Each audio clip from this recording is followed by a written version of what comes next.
Kim Coates brought a jolt of chaotic energy to The Walking Dead City with his performance as Bruegel, a flamboyant, power-hungry gang leader who made an unforgettable impression in the show's second season. Though his time in the Walking Dead universe was short-lived, Coates' portrayal of Bruegel left a lasting impact, especially after the character's fiery exit in the Season 2 finale. Introduced in the season premiere, Bruegel was equal parts conniving and charismatic, a bold personality navigating a post-apocalyptic New York with ambition and swagger. Despite his ability to charm and negotiate, Bruegel's greed proved to be his downfall.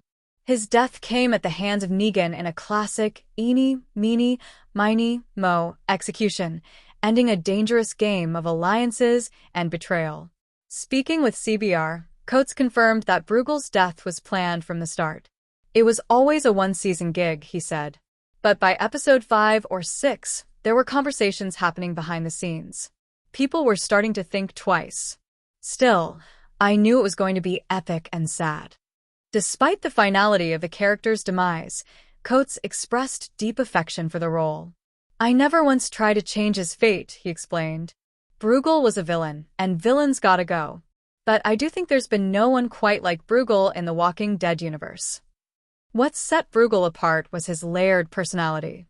Equal parts showman and sociopath, he was dangerous not only for his plans but for his unpredictability. He was humorous, stylish, manipulative, and cowardly all at once, Coates said. And I embraced every bit of that.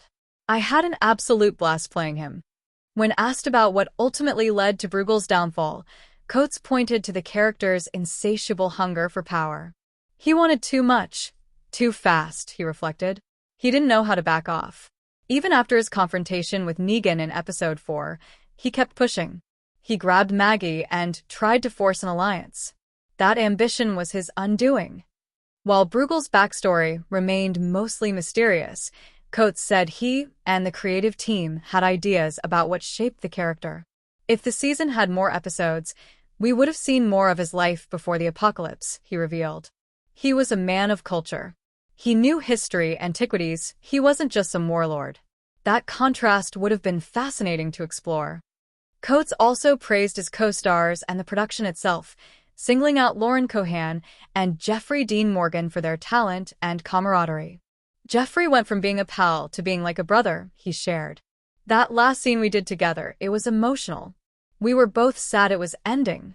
Although Bruegel's story has come to an explosive end, Coates hasn't ruled out the possibility of returning in some creative way. I mean, his head's gone, but it's The Walking Dead, he joked. They've done crazier things. Bruegel may have been a short-lived character, but in a franchise known for its vast cast of survivors, villains, and monsters, he carved out a unique space.